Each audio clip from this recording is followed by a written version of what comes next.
You're listening to Punisher Waterfowls, the Union 0430 podcast. Brought to you by Real Geese Decoys, the most technologically advanced silhouette decoy on the market. First Light, the best hunting gear on the planet. Go farther, stay longer. And Ducklander Calls, tradition, education, and quality. Built to hunt. Hey everybody, welcome back to the Union 0430 podcast. This is episode 166. So tonight you've got to deal with just me as the host. Damien's sick and the other guys have a little bit of stuff going on. So yeah, sorry about that. But good news is we have Natasha Colling here. Natasha actually grew up in the same town that I did. Believe it or not, we are both from Ripley, Ontario. So big difference though. Natasha does a lot of photography work, and you've actually seen some of her pictures on Cabela's site there, like the Instagram for sure. But I just wanted to go through everything with you. Like, tell me, Natasha, tell me a little bit about yourself to start. So yeah, I grew up in Ripley. Wasn't a really big hunter growing up, but kind of got into it with photography and wanted to explore it more. So got my hunting license and yeah, just kind of took off. Started doing hunting photography and then kind of getting a little bit of notice lately. So that's kind of exciting. So but not just with hunting photos. Canadian Geographic has just been interested in one of my photos for their 2025 calendar. So yeah. That's pretty good. So what came first, photography or hunting? Photography. Photography came first? Yeah. So I did a lot of photography, and then I started doing a lot of wildlife, like owls and geese and ducks and stuff like that. And then it kind of branched out from there. Yeah. And you decided to get into hunting to kind of explore that more, or was that kind of like you met someone and they were hunting, or how did that all come out? Actually, so my stepdad has Wild Goose Chase Outfitters. So he hunted and fished his whole life. So I fished forever, but when we were fishing, I just said I kind of wanted to get my hunting license, and he said, well, I have to renew mine, so I'll go with you and do the course, because he just let it go. And then it kind of started that we both did that, and then he started Wild Goose Chase Outfitters, and then I just started doing photography for him so that he could get some publicity, so that he could, expand his business. And then yeah, I just started taking photos for him, and then he would post them and I'd post them, and then people were starting to really like them, so I just kept posting, and yeah, it's kind of branched off from there, but I really enjoy it. Yeah. And you could tell you've got a number of different photography businesses. Like you've got your Outdoors Women Photography. Yeah. And then you have Photos by Nat. Is that yeah, that? Reflections Photography. I don't really post too much of the hunting and fishing on there, because I have in the past, and people kind of get they don't like to see dead animals. No. But so I started the Outdoors Woman Photography so that I could just post hunting and fishing and wildlife on there. Yeah. Now, I don't know how to say this right, but I find with you've got a softer touch with the way that you take your photos. Like if you look at, like Phil that's on the show with me all the time, he takes like a raw, like a hard photo of like just a dog charging hard, but you're taking that photo of the dog in its natural pose. Like, how did you develop your own style to do all that with the photography? It kind of just came naturally. So it's actually funny that you say that. So one of the guys, Greg White, who helps my stepdad with the outfitters, they've been hunting for like a couple months, and I couldn't go out because I was busy on weekends with photography, doing photo shoots. So I finally got out to take some photos, and he was like, I really like that you don't stage anything. Like, you just let it happen. Like, you don't, because he said he hates his photo taken. So then he's like, I just like that you capture it in the moment. You don't just say, like, hey, hold the bird here, or make the dog do this. So he really liked that. So it kind of just comes naturally in that way. I rather people be like a candid shot than a pose shot. So I just took one recently, and our clients were in the blind, and they're all looking up at the sky, and they're watching like the bird fall, and all of them have smiles on their faces. But it was just that moment. I didn't really care that the goose was falling, but it was the fact that I captured what their faces look like. So I really enjoyed that. Yeah, and you're capturing like the dog just sticking its head out of the corn. I think I saw that picture there last year. Like, that was just such a great picture. And if you guys are wondering about these pictures, you can go to the Outdoors Women Photography Instagram page. Is it on Facebook as well? No, just Instagram. Just Instagram. So if you go to the Instagram Outdoors Women Photography, take a look at some of these photos and tell me they're not done with just a little bit of different edge than most guys would have. And like the thing that Natasha's talking about with like the posing, you could tell with some of my first pictures that I was trying to take, because I'm trying to learn this photography game too. You could see like, oh, hey, Eugene, hold the call like you're pretending to call, but turn it so that I can see the logo on it. And you can tell when a guy's actually calling and when he's posing. And it kind of, I'm trying to reflect that more the way that Natasha's doing it. And it's just something to develop and get into, right? So yeah, do you have any suggestions for people trying to get into this? People like me that suck at taking photography photos. So my favorite thing is when the guys fool around with the decoys. Like when they go out and they're just like, oh, they got to move a decoy, or they can't sit still. So, and it's just like, I have a photo of my stepdad and the dog, and it actually was in the Ducks Unlimited calendar this year. Yeah. And or maybe it's next year, this year. And so it's just him, and he's collecting all the decoys with the dog, because that dog just is by his side all the time. And he's looking up at the sky because we had already got our limit. So he's watching the ducks, but he didn't, like, I didn't pose that. That was just him in the water doing that. So I love when like people will fool around with the decoys, or like if we're doing a field hunt and there's a goose decoy that gets knocked down from one of the dogs. I like it when they like go and pick it up, and then I'll get that shot. Mm-hmm. But yeah, I like candid, and I like just capturing people in the moment. The hardest one for me though is like when you're in the blind and you're trying to get a picture of them shooting. That's, I gotta work on that. But I do really like the shots of like the guys with the smile. Like that photo right now is like my favorite one I've taken this year.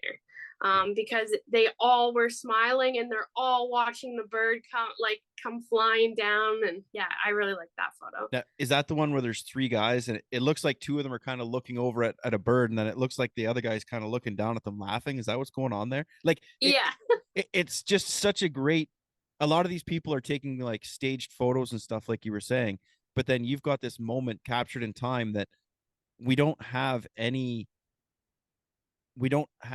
Sorry, my dog's just going nuts. We don't have any like idea of what's going on outside of the blind. We just see three guys in the blind. For all we know, they're laughing at the pizza guy showing up, bringing them lunch. But yeah, we had that too. Yeah, right. So it's kind of neat to see, and you can make your own story with the picture. The picture's telling a story that you know, but to everyone else, it's whatever story they want, and that's just such a beautiful thing that you can do, right? Yeah, and the guys always bug me like, well, why aren't you shooting today, or why aren't you?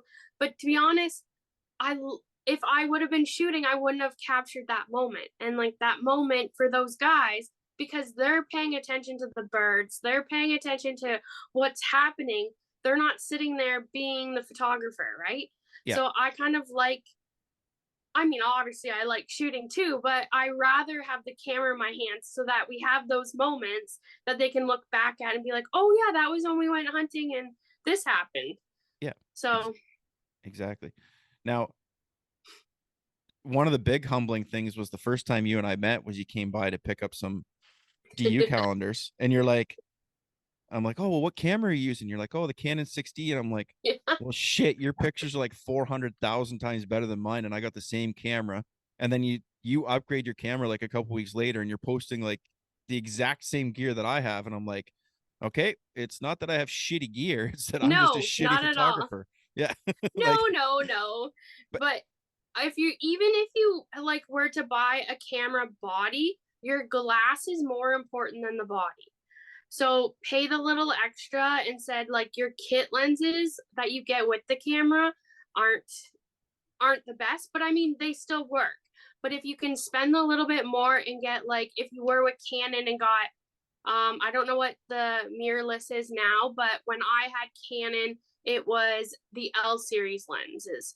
And those are the lenses that you'd want. I've switched now and I'm all Sony, and I absolutely love it, and I'm on mirrorless. And yeah, I love the camera that I use the Sony A7 IV, and I use most lens for hunting would be a 70 to 200. But if I'm gonna take photos like of the guys like in the blind, it's usually a 35 prime lens that I like. But that would be like the lenses that I use the most. My 70 to 200 usually never leaves my camera. So okay. Now, a big question, how do you get your camera to the field without it getting damaged? Actually, first things first, you gave a good tip there with which lenses to use. I'm going to give the big tip that I learned last week. I got home from a hunt and we were hunting the marsh, and I was like, oh shit, I think I scratched my camera lens. Big tip, boys and girls, buy a UV filter, because that's like a freaking under $50 cheap thing. If it gets scratched, you unscrew it, put another one on, and you're good. yes. Don't screw up your really good lenses. So I learned that one recently. But Yes. UV lens is great, especially if you're shooting directly into like the sun. You want a UV lens. But yes, UV lens is like the best because you never know. A guy could be shooting and the shell comes out and hits your lens or whatever, right? I usually have my lens hood on. But if depending on the way the light is, if the light if it's too dark, I don't use the lens hood. But always have a UV filter. That's very good tip. Yeah. Now, so what I take for gear to the blind for like a case, I actually have a backpack that I strictly just use for hunting. I do have like a good hard case. I can't remember the brand of it, but it looks like a suitcase on wheels. And they're made in Canada, and I absolutely love it. I would like to get like a smaller one for the blind. But other than that, the backpack is like the best thing because you can fit so much in it. Yeah. And then I have like it almost looks like a plastic bag that goes over it if it's raining or something, but that's basically what I use for my gear to the blind. Yeah, and I was just about to ask, like, do you have a waterproof bag at all? Like I was thinking about getting one of those Yeti full waterproof bags. You know what I mean? Yeah. I see you guys do a lot of water hunts, and I hunt the marsh most of the time. So I was like, oh man, if this bag ever drops in the water, I am done. My wife is gonna be pissed. Yeah. So, no. What about photography with an iPhone? Because a lot of people are like, oh man, I can't take these great pictures. I don't have a good camera. But some of these new iPhones and stuff, like they're getting pretty good technology in their cameras, are they not? Yeah. So I think even if you don't have like a good camera, whatever you can use is gonna still be good for the moment, right? Mhm. So sometimes there'll be moments that I can't use the camera or I didn't pick it up fast enough and I had my phone in my hand or whatever. I will use the iPhone. iPhone's really good for video, so that's kind of nice because the birds don't see it as much as they would a big lens. So my big lens that I also have a 200 to 600, and it's completely camo wrapped so that the birds don't see it because Sony's lenses are white. So you see it all, like you can see it from a mile away, and like geese and stuff, they see everything. So yeah. It's kind of like my head when I look up into the sky, it's like a big pie plate for them all to see, right? Like, so we have a couple guys that hunt with us that you're like, you need a hat on. yeah, yeah. I can't grow facial hair, so it's like this is what you get at all times, like the big fucking pie plate baby face going on. So, but yeah, But it's amazing what they can see. yeah, 100%. These and you do a pile of hunting. Like Yeah. and it's not like some people you see they get 4 or 5 birds and then they're driving around location to location for fields that they have setting up just to take photos. Like you guys are actually out there. You put the miles in every year. Is that Are you going out with your father-in-law all the time hunting? Like he seems to hunt quite a bit with that wild goose chase. Yeah. So yeah, my stepdad Dennis. So I Stepdad, sorry. sometimes that's okay. Sometimes I have to go out with them, or I'll ask like questions about like what I'm looking for. But most of the time he will scout on his way home from work. So then he checks out the fields, or he'll ask, like we have a really good group here that like come out with us, Dakota and Tim, and they're great for helping. And so they'll scout too. So there's a couple of us that keep an eye, or if I'm off to work and I see birds in the field, I'll be like, hey, birds are in this field, or something like that. So we all really do pitch in, and we all do our part with scouting. Now, I'm usually the one when we get to the field, if it's a 4 a.m. thing, I sleep in the truck until everything's unloaded. It happens, right? Yeah. But you do all the cleanup though. That's probably what happened. Sometimes, yeah, sometimes. But Yeah. most of the time, if we have clients, like they'll take the birds home, what their limit home, and then we'll take our birds that we need to take home for our limits. So yeah, we all kind of pitch in. I mean, I'd rather clean a goose because we just take the breast. I'd rather take the breast out than do a deer. Oh yeah. So, Yeah. And you guys, you mentioned that you have a good group of guys for your goose crew, right? Like yeah. it looks like you guys go out for dinners and you're basically, it looks like almost a family. It is. Yeah, it is. We have a lot of clients that come every year, and sometimes they come twice.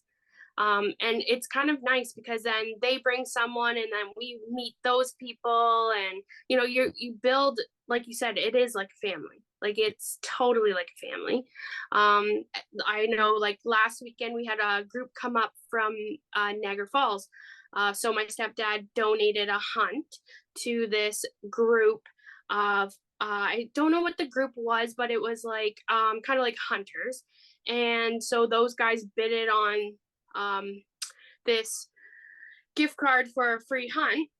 And so that money went towards their hunting group.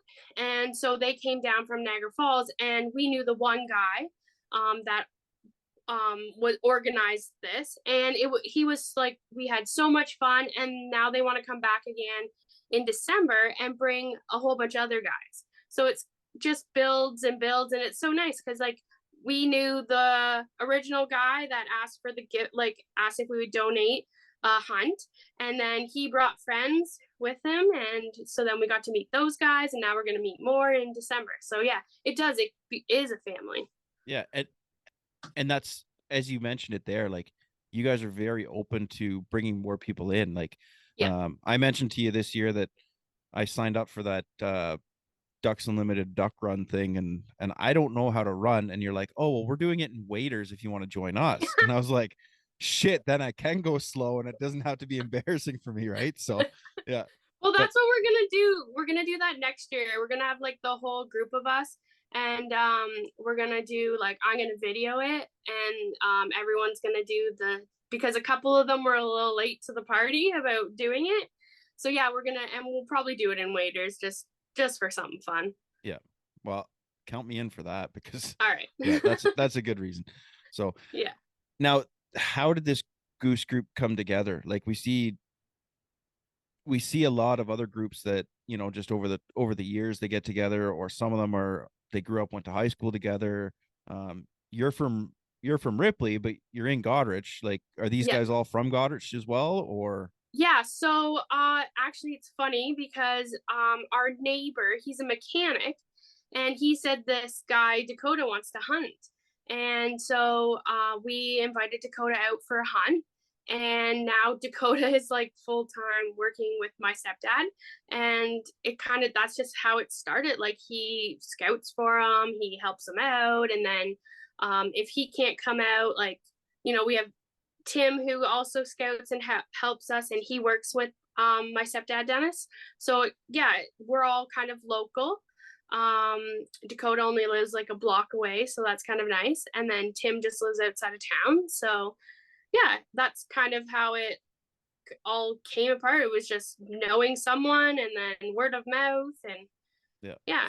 And having more and more people kind of helps with the scouting, right? Like if everyone puts in the time and the hours, and just like you said, like he driving to and from work. Well, if you have 4 or 5 people and they're all looking when they're driving to and from work, you cover a lot of ground, right? Yeah, So exactly. now, do you guys use do you use OnX or iHunter or any of that stuff to send each other like, hey, it's this field, or is it just Google Maps, or you just? I have iHunt, but they don't use that. It's we kind of know the area, and we know like what field is whose, and so we'll be like, oh, it's in this field or something like that, or we're at this pond, and we kind of do it that way. But a lot of it is Google Maps. We definitely use that a lot. Yeah. And Wild Goose Chase is out of Goderich, right? Yeah. Okay. So if people Yeah. wanted to get in touch and get a hunt in that area, contact Wild Goose Chase Outfitters, and that's where they go. I just want to make sure that we get that before I forget, Yeah. right? So no worries. yeah. Yeah. So back to Yeah. photography. You've been in the Ducks Unlimited calendar a few times now, haven't you? Yeah, I think 4 or 5. 4 or 5 times. And Yeah, it's only ran like 6 or 7 times, hasn't it? Like you're I in there think quite so. a bit. So Yeah.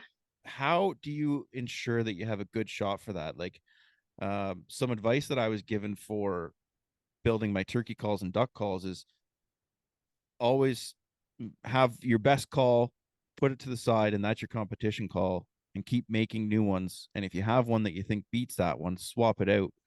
But the best one you never show until it's time to compete. And That's good advice. do you kind of do that with your photography? Like have that one photo that's like, oh man, that's a wicked photo for a competition, or do you put it out there to get people looking at it? So kind of, but with photography, everybody has a different taste, right? Like, it's hard. Like somebody might like a photo of a sunflower and someone might like a photo of a duck, right? So I always ask people because what I like is different from someone else. So when it came to Ducks Unlimited calendar, I had 4 photos that I liked. And then I had asked some friends and family which ones they liked. And so then I was like, all right, I think I could submit 2 photos. So I sent in 2. And then he picked, or whoever picked it, like Ducks Unlimited, I was expecting them to pick a different one than the one that they put in there. So the one year I sent in a duck and then in a dog's mouth. And then that same year I sent in a fox, a mother fox and a baby fox, like kind of like licking its face. And that's the one they put in. And I would have thought, because it's Ducks Unlimited, that they would have put the dog with the duck. Yeah. So I think with photography, it's always everyone has different tastes, so you really don't know which one's gonna win. And is that the same with how you went for the National Geographic, or did they notice your photo first? So they noticed my photo. I didn't send anything in. With Canadian, all of a sudden I got an email, and I actually thought the email was fake, because there's so much junk email, so you never really know what's real anymore and what's not. So then I was kind of reading more to the bottom, and then they sent me another email, and then I was like, okay, it's not fake. Yeah. So but yeah, that photo was of the hoodoos in Alberta at the Badlands in Drumheller, and it would not have been a photo at all that I thought would have won. Yeah. Yeah. Like, not at all. I thought like the mountains, like, you know, something like, I had some really cool photos from Lake Louise and stuff like that. So I thought those would have been more, but yeah, it's interesting to see what catches people's eyes. Yeah. And you never know what that's going to be. But yeah. And like you said, these freaking scammers that are out there now, those cocksuckers are getting crafty. Yeah. So you never know what's real now and what's not. No, and those little bastards, they started this new scam on Kijiji where we were trying to sell a car, and they'll send you like 5 or 6 emails about, oh yeah, my son needs a car for school, blah blah blah, this is perfect. And then they'll be like, I need the Carfax, and they'll send you a fake friggin like a website, a link. Oh. And you'll open it up and you'll go to like put in the payment to do the Carfax for them, and they got your credit card and you're screwed. Like, dude, those little freaking bastards that are doing this stuff, they need a kick in the teeth, every fucking one of them. But anyway, we went out on a tangent there. But yeah. So tell me the story of that spec you got there on the wall. So I wasn't there for that hunt. No. But I was there for the cleanup because they wanted photos of it. Yeah. So I don't know exactly the whole story of it, but I guess for around here it's kind of like a once in a lifetime bird. So so we got it mounted. I think the gentleman in Orangeville did it. Yep. And it's beautiful. He did an amazing job. But yeah, I was Wildlife artist, is that the name? I'm not too sure who it was, but I think he actually came up for a hunt not long ago, but I couldn't go for that hunt. So anyone that's driven from Kincardine, Ripley, Lucknow area to Orangeville and gone into Orangeville, you know who she's talking about, because he perfectly parks his trailer right in the driveway so you can see it when you drive by. Every time I drive by, I'm like, oh, there's the taxidermy guy. Oh, so that's funny. Yeah. Now, when it comes to your photography, one of the things that I had, so we recently did a ladies camp, and the first things first, I was like, okay, well, no one's taking pictures, I'll take all the pictures. And then I kind of felt like a creep standing there with my camera the whole time for a women's camp, but that's beside the point. The big thing that I learned a lot about was taking photos in a cornfield. Yeah. It blew my mind how I had to go to manual focus because the autofocus would get just the blowing of the corn would kind of screw everything up, and you get just a little bit of blurring on the face and stuff. Like, do you have any tips for someone stupid like me? Like, we'll always have tips, but cornfield is fun hunt to actually photograph. But like you said, it can be hard because if the corn stalks are blowing, the best thing is if you can get where you're gonna focus, like that point on your camera, like if you can point it to where you want it. I don't know how to really explain that without showing you. But like on my camera, there's like a little square, and then like I can, let's say there was a female's face, and I could like focus right on her face, and anything else that would be it, like if a corn stalk went kind of in front, her face would still be in focus. So I know with my camera I can do tracking, so I can like pin it on her face and it's gonna always track her face.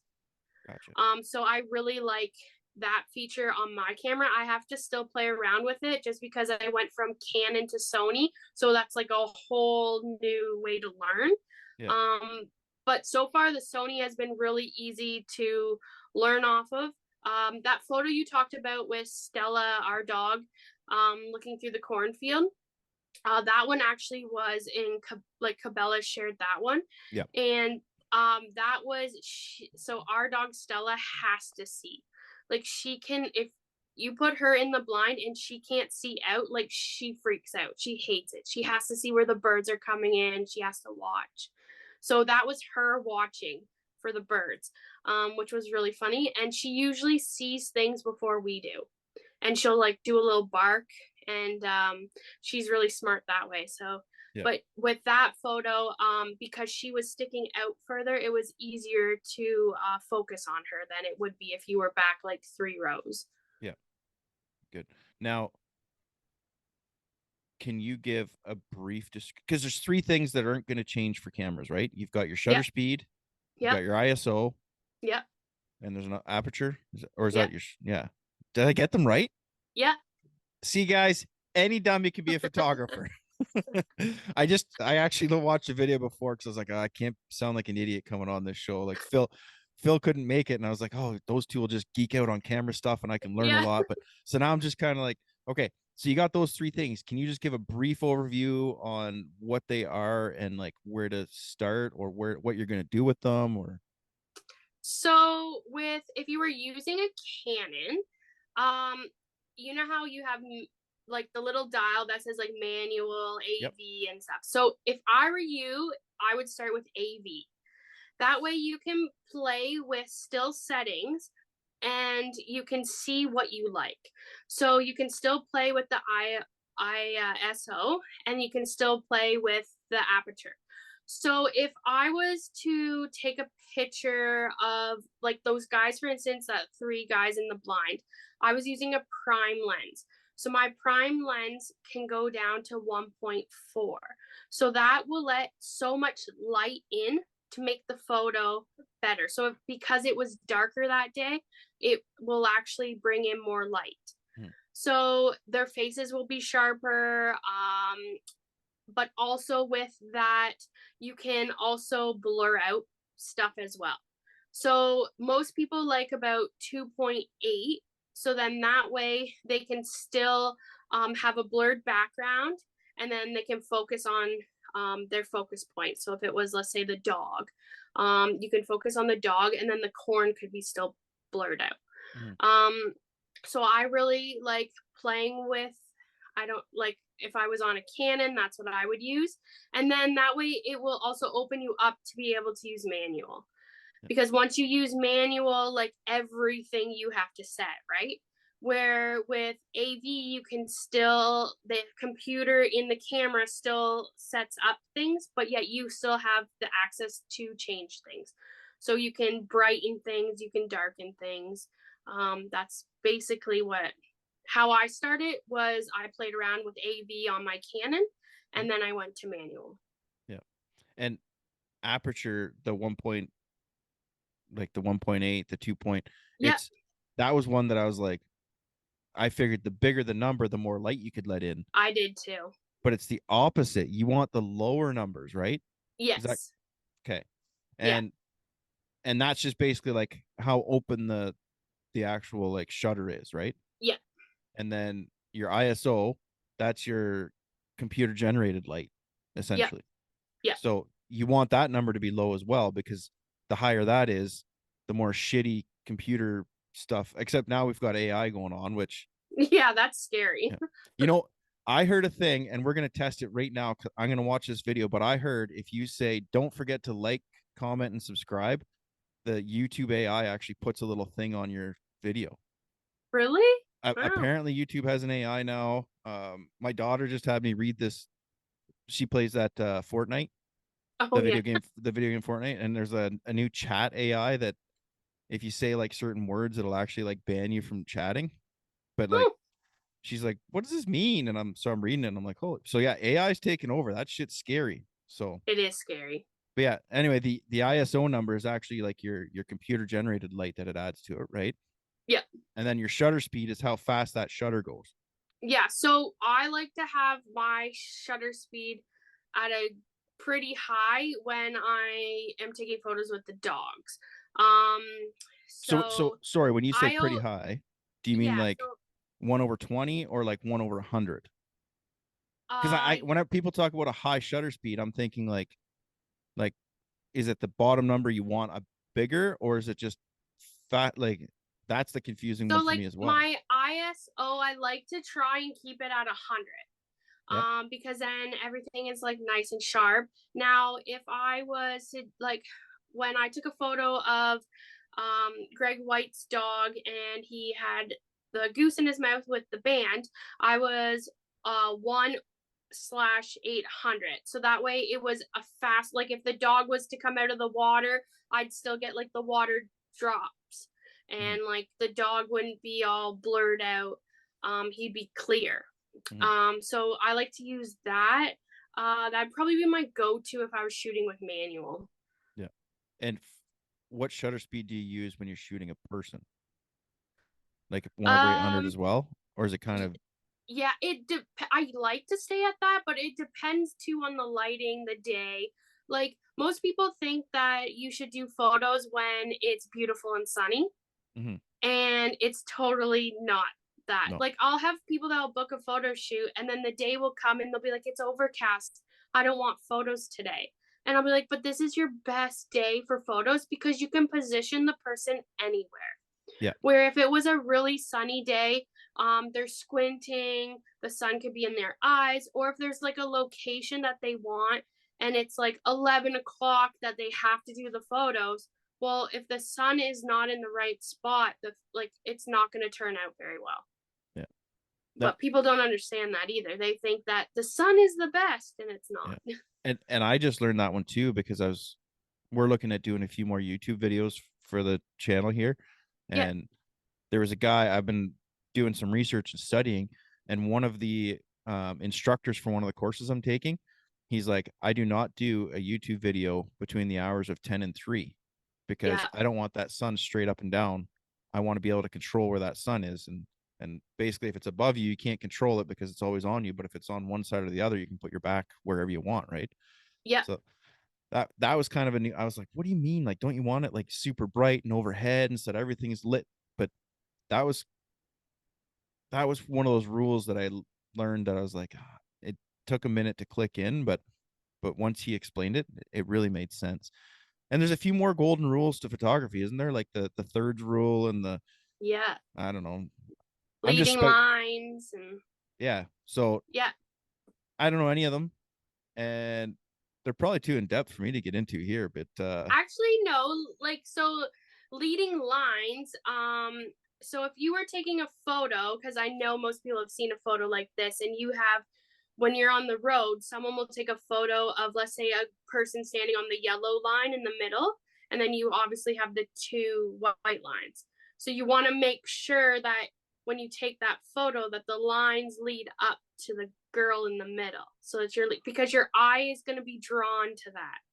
Or if you're taking photos of like a family, you want to make sure, like they always say, a pyramid look.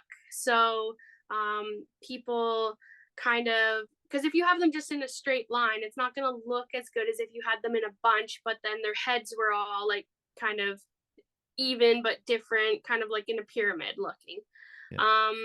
Because your eye is going to be drawn to that person right in the middle, because the lines will lead up to that person. So stuff like that. And I just did a photo shoot on Saturday, and there's a really nice trestle in Goderich, and we used that. So I had to really watch that the lines with the trestle, like the bridge, was even with their heads, because otherwise it would just, your eye wouldn't go towards the people, it'd go to the bridge. So now, did you take photography in school, or where did you learn all this? No, actually. So I'm completely self-taught. A lot of it has been YouTube, asking a lot of questions. There's a local photographer here called Deb Johnson, and she has the most unreal wildlife photos, and she gets them out of her canoe. So I always asked her a lot of questions because we both had the same camera at the time. And so we kind of learned off each other. So I was driving one day and there was a snowy owl. And so I texted her and said, hey, there's a snowy owl at this spot. And so she went out and got photos. And then she kind of does the same for me. Like if she sees something, she'll let me know. So we kind of help each other out. But her photos are awesome. And she is, I learned a lot from her. I did take one class just like for the basics of photography, just with someone local. But most of it's just been like kind of playing with my camera and just shooting. Like I've got a chocolate lab and a yellow lab, and so they're my models. So I can try things out on them. Like I'll dress them up so that way I can take photos of them so I can see what settings I like for indoors and outdoors. But yeah, definitely just play with the camera and ask lots of questions, because there's a lot of photographers out there that if you message them, they will help you out. Yeah. And that's great. There's a lot of really good photographers out there that really do want to help. Yeah. We've like you've been very helpful. Phil Christian's been very helpful. What's his Brian Ellithorpe down too many hobbies podcast. He's been very helpful. There's just a lot of people out there that do want to help, and they're not.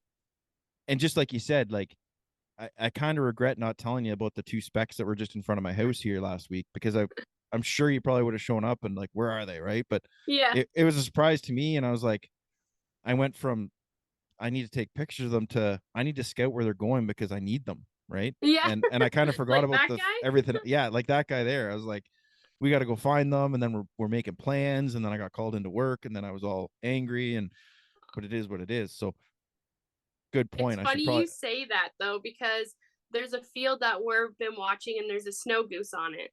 And everyone like that scouts with us is all watching to see which fields that snow goose keeps going to. But every single hunt, he's in that field at night, and then in the morning, he seems to be at a different one. Yeah. So and that's the beauty with these birds, is that you never know, and it's different every day, which is good, right? So Yeah.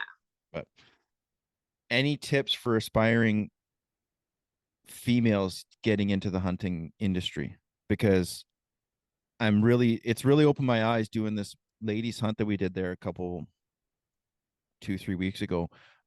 We're seeing the accountant for Traeger. We've got, like, I know you weren't there, but I should have reached out because we could have had a photographer there. But there's ladies that do taxidermy, there's ladies that do all kinds of things and hunting, and it's really taking off the female side of the industry, and they're really good hunters and really good shooters. So any tips for my daughter thinking about hunting? I take her out every now and then.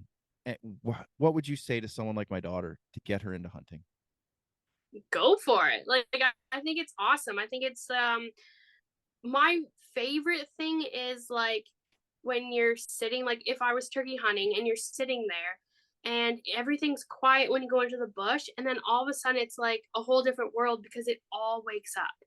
Yeah. And it's just like, it's something I think everyone needs to experience. Yes, there's a lot of blood and stuff like that, but you really don't have to be a part of that part.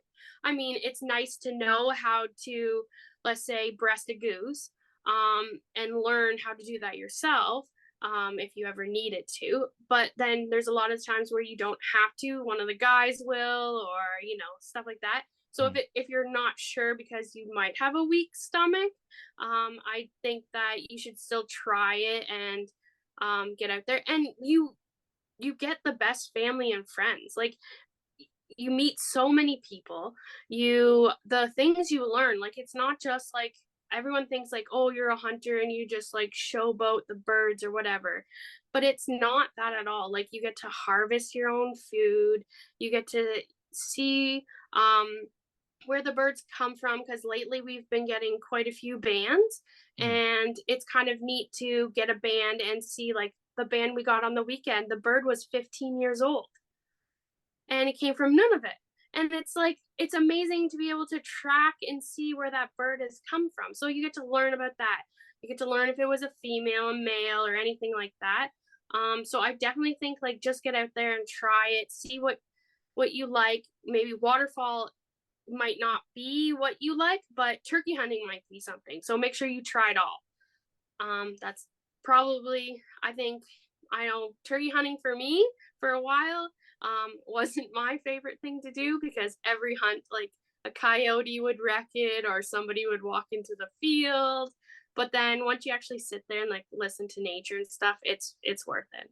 Yeah. The first time you slam that truck door and you hear the thunder shock gobbles out in the bush, you're like, okay, this is Yeah. this is my jam, right? So Well, we had somebody show up to one of my turkey hunts, and so I was sitting there. My stepdad was sitting there, and he was doing all the calling for me.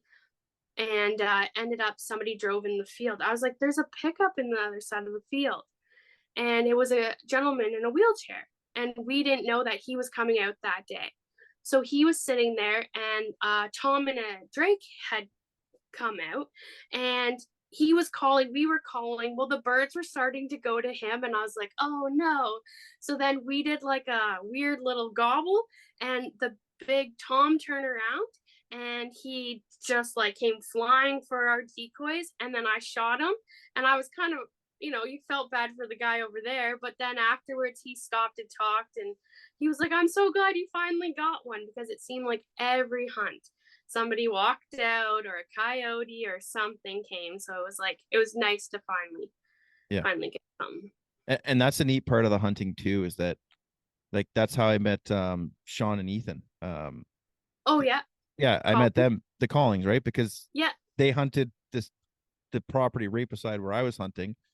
And then there was just people out, like basically people that weren't supposed to be back in that area were back there. And that's how I met them, is like, do you know who these are? Nope. And they were hunting like basically the one side of the tree and I was hunting on the other. So it was kind of neat to meet them that way and Yeah. and get involved with like property management with the trespassers and all that stuff. So you meet tons of people just getting out there and being out there, and yeah, I enjoy that part of it too. So Well, yeah, and we've had hunts where two people came to the field and we were set up and they were about to set up and they didn't have another field, so we just asked them to join us. yeah. And then we got to meet those guys, and then they invited us to a hunt one of their fields one time. So yeah, it's kind of nice because you just like you meet so many people. Yeah. And I find like there's lots of competition obviously, but also it's nice when something like that happens. And they wanted to hunt a different part of the field than us, but we were already set up, so we said, why don't you just come join us? And it was a fun day, and there was like 3 dogs, and yeah, it was really good. Yeah, I'm finding a lot of I don't want to say infighting, but I want to say that there's a lot of um angst with people nowadays, like, oh, that's my spot. And you know what, guys, just like Natasha was saying there, like maybe invite the people and hunt with them. um I was hunting with my buddy a few weeks ago, and there was a group that they were set up completely wrong, and they were too far away for us to get to them to help them out. But we're watching them and we're going, man, they're basically deer hunting in a duck blind. The wind's wrong for them. So then they packed up and we packed up kind of at the same time, and we met at the boat ramp. And when we got to the boat ramp, they're like, oh man, you guys had a much better hunt than us. So we kind of talked to them about it and gave them some advice and said, you know what, man, what, add us on Facebook, add us on Instagram, and let's get out next time and hunt together. And we can, you know, there were just a couple young guys learning to hunt for the first time. So maybe more of that is something we should get into, is grouping up and making the hunt better that way, right? So Yeah, it's nice. And now you've met new people, and they might have a field that they invite you to, or part of the water or something. yeah, or like grandparents with 1,000 acres or something, or Wouldn't that be nice? yeah. So, but no, we are right at the 1 hour mark, and we try to keep it at an hour. Is there anything else that you want to? Normally we do like a round table, but it's just you and me, and lucky you're here so that nobody has to stare at me the whole time. Be pretty rough for them. But is there anything that you wanted to talk about before we get going? I know we talked about the Wild Goose Chase Outfitters, where to find you for your photography. Is there anything else that I might have missed that I forgot to talk about? Do you do dog breeding? So we did have a litter of 11 pups, CKC registered, and actually our female dog Stella is Tony Vandermoor's dog Kai's daughter. Okay. So his dog is the dad of our female. So really good hunting bloodlines. So we might be having another litter either next spring or the spring after. We haven't decided yet. But yeah, I kept one of the pups, so I'm hoping that I'll start training him a little bit more. But you blow a goose call or a duck call, and that dog's like, he's on it. He's just like, he's ready for it. So it'd be nice to see him take after his mom. Yeah. And people are like, oh yeah, you know, dogs can't see color, they can't see this or whatever. The second I put camo on, my dog is sitting at the door like, let's go. Even if it's a raccoon hunt. What's that? Or if you have the action with the gun and you're like, or if you just grab the gun out of the, like our dog, if you grab the keys for the gun cabinet, she goes nuts. Oh yeah. She knows that it's her, like she knows that it's time to go. So yeah, she loves it.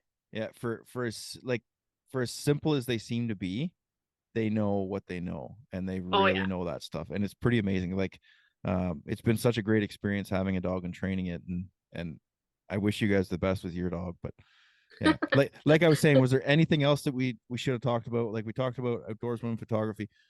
I really hope that there's ladies watching, or even our next camp if we do a ladies camp next year, and I really hope that you can come out and do some photography for these people, because these ladies deserve a lot better photographer than I can do.